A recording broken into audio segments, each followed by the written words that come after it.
5, 4, 3, 2, 1, 0.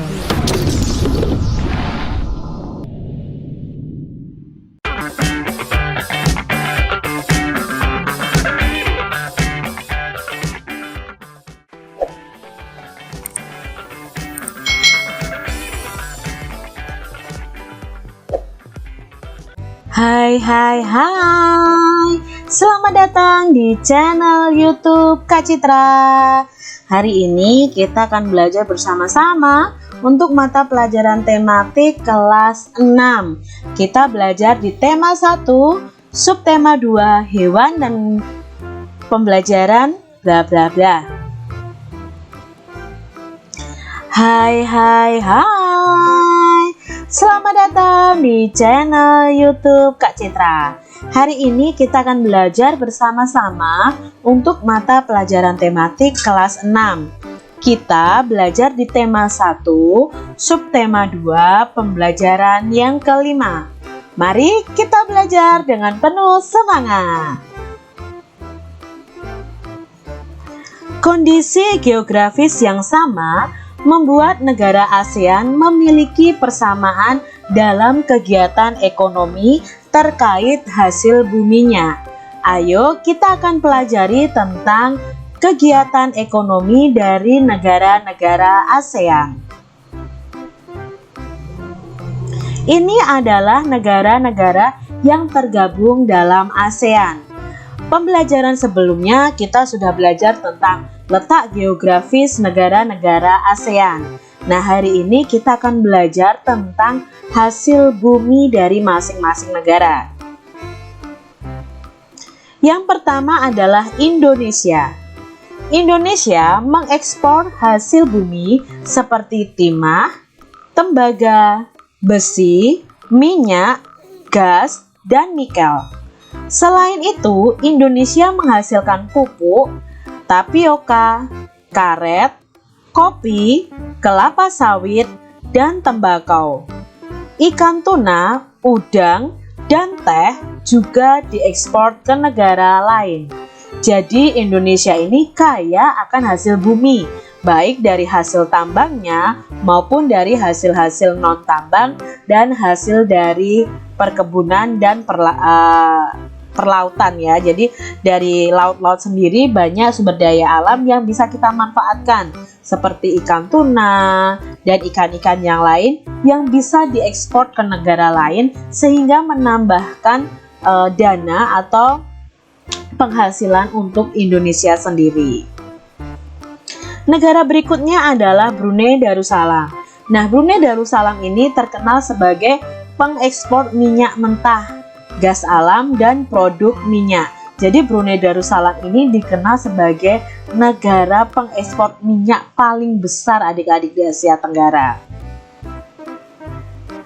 Negara berikutnya adalah Malaysia. Penduduk Malaysia itu bermata pencaharian dalam bidang pertanian, pertambangan, dan perindustrian. Pertambangannya menghasilkan biji timah terbesar di dunia. Jadi Malaysia ini kaya akan hasil tambang biji timah, sehingga merupakan penghasil biji timah terbesar di dunia. Berikutnya adalah negara Filipina.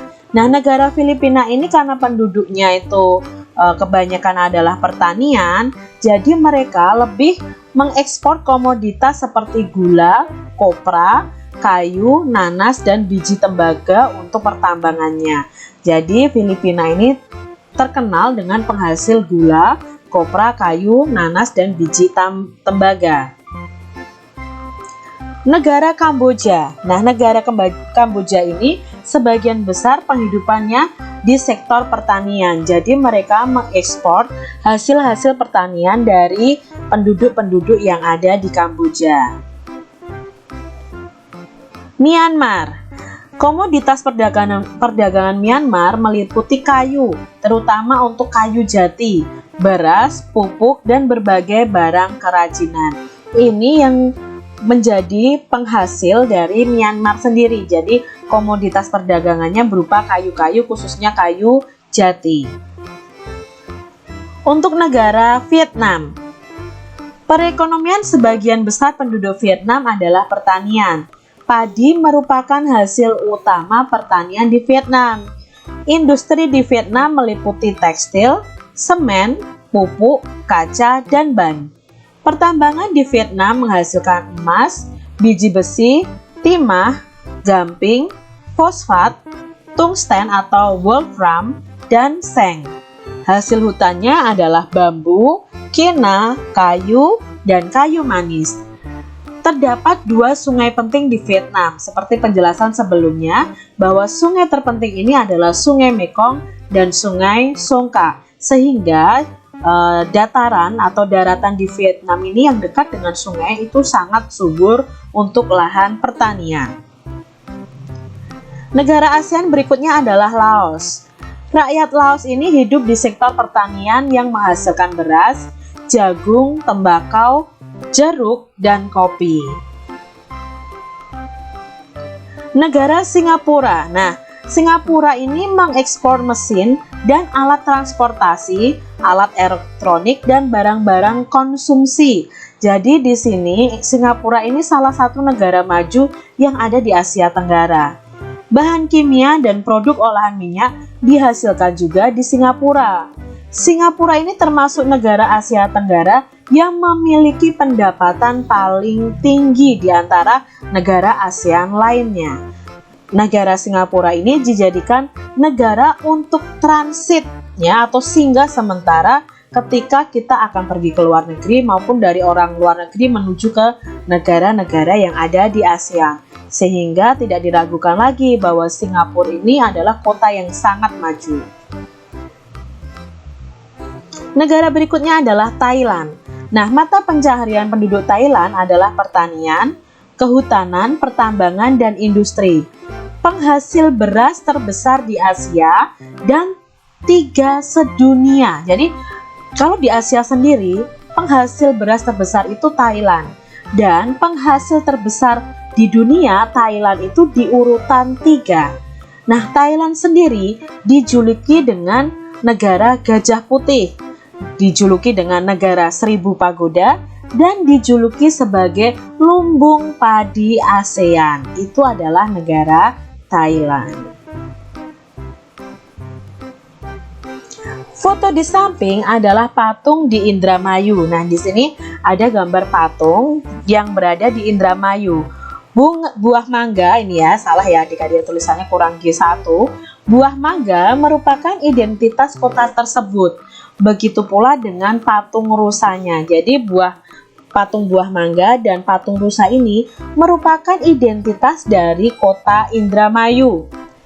Banyak seniman menggunakan benda atau makhluk hidup di sekitar sebagai inspirasi mereka untuk membuat hasil karya. Jadi para seniman itu bisa membuat hasil karya itu berdasarkan benda-benda yang ada di sekitar mereka.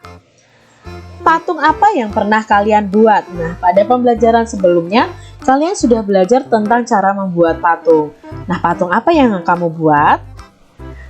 Pada pembelajaran 2, kamu sudah menentukan model patungmu. Kalian bisa melanjutkan berkreasi dengan menggunakan patungmu itu sampai selesai.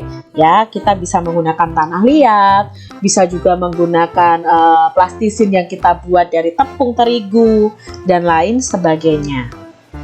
Saat mengerjakan patungmu, kamu harus sabar dan bekerja dengan tekun, tidak tergesa-gesa ketika kalian membuat patungnya.